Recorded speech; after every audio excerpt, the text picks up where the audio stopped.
Hello बच्चों, let's read the question. The question is the state of hybridization of central atom in the dimer of BH3 and BeH2 is. So हमको बताना है कि जब यहाँ पे BeH2 and BH3 के डाइमर बनते हैं तो वहां पे इनके सेंट्रल एटम्स का हाइब्रिडाइजेशन क्या रहता है. So let's see the key concept for this question. So यहाँ पे देखो बेसिकली हम जो की कॉन्सेप्ट यूज करेंगे that is the concept of banana bond. तो बेसिकली हम यहाँ पे बनाना बॉन्ड का कॉन्सेप्ट यूज करेंगे. लेट्स सी कि बनाना बॉन्ड क्या होता है. ठीक है, तो सबसे पहले हम बात करते हैं यहाँ पे द अपना BH3. Okay, so since we have to form the dimer, तो वी कैन सी BH3 क्या करेगा. यहाँ पे अपने दो BH3 अगर हम लेंगे तो BH3 will be taken at 2 time and in the dimeric form it is going to be B2H6. okay, now when I will draw the structure of this B2H6, now how it is going to work like. पहले आपके पास एक BH3 होगा जिसका यहाँ पे एक B, यहाँ पे hydrogen, then we have another hydrogen and similarly we have हमारे सामने एक और BH3 है यानी कि BH और H.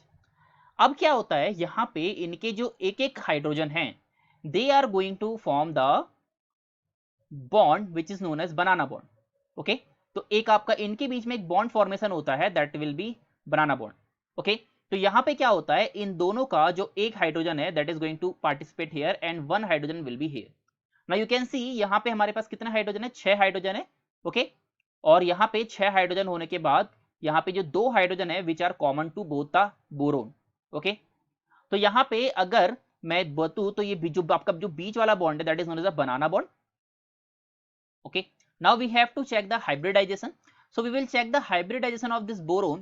तो we can see देखो इस बोरोन के पास कितने बॉन्ड्स हैं, there are 4 sigma bonds with boron. We can check there are 4 sigma bonds with boron and this implies that इसका जो hybridization हो जाएगा the hybridization will be sp3.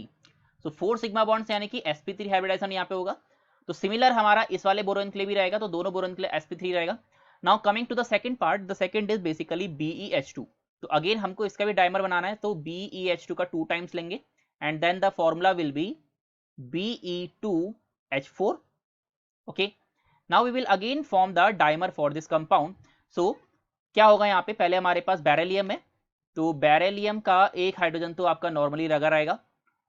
ठीक है, सिमिलरली हमारे पास सामने से एक और बेरिलियम है जिसका एक हाइड्रोजन यहाँ पे अटैच होगा, जबकि जो इनका एक एक हाइड्रोजन है they are going to form a banana bond like this similar to the first case. यानी कि यहाँ पे पहला बॉन्ड आपका यहाँ पे बनाना बॉन्ड बनाएगा एंड सिमिलरली जो दूसरा हाइड्रोजन है इन दोनों में वो भी आपका कॉमन हो जाएगा और यहाँ पे आपका यानी कि यहाँ पे भी आपका एक हाइड्रोजन हो जाएगा और यहाँ पे भी एक हाइड्रोजन.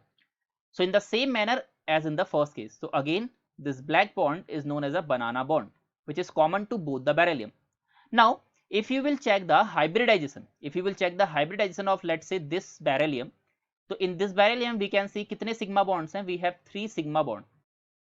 क्योंकि बनाना बॉन्ड यहाँ पे दो इसके साथ लगे हैं, एक ऊपर वाला हाइड्रोजन एक नीचे वाला, तो there will be 3 sigma bonds with beryllium. So this implies that the hybridization will be sp2. तो अगर 3 सिग्मा बॉन्ड है तो हाइब्रिडाइजेशन आपका sp2 हो जाता है. So basically we can see that the answer will be sp3 and sp2 which is the option number B. So the correct answer for this question is option number B. I hope you understood it well. Thank you.